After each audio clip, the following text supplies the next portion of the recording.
So I'm walking past where Dostoevsky had his funeral, and he had people rich and poor attend, just all kinds of people, because he let anyone in his house. He was intellectual, so he knew everyone, actors, you name it, huge crowd of people.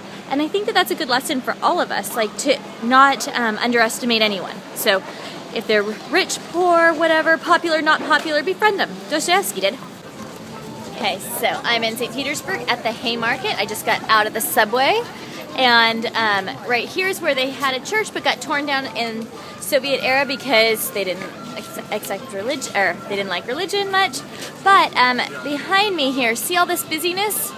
This is the Haymarket. It's always been a crowded and commercial area, and it was in Crime and Punishment, so you can imagine this back in the day whenever you see the Haymarket.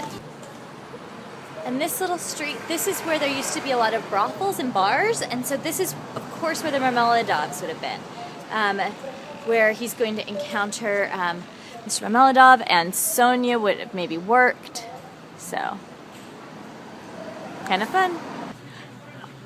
Often Raskolnikov would go and think, and he would go to the gardens, and this is where he would be sitting and thinking, trying to figure out what to do. And this is where the pawnbroker lived. Can you imagine Raskolnikov coming up and killing her here and walking down after having done such a terrible thing, maybe over to that garden? On the other side of the street from the pawnbroker, there is the river. So he would have seen that when he walked out, having killed the woman. She was desperate. So here we are, where the woman jumped off the bridge in Crime and Punishment. Pretty cool. I don't think I will jump. What do you think? Should I go? And this is where Sonia would have lived. So crazy, at the corner at the top.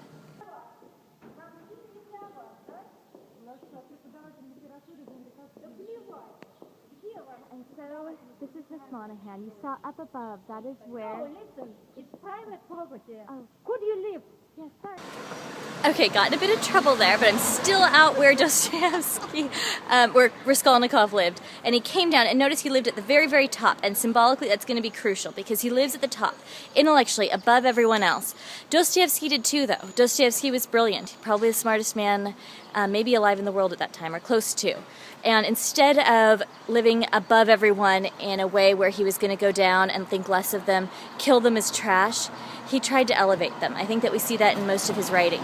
He looks at everyone. He looks at all people. He makes them all full characters. A flat character is one that has no layers. A round character is one that's complex. All of Dostoevsky's characters are complex. He sees whole people.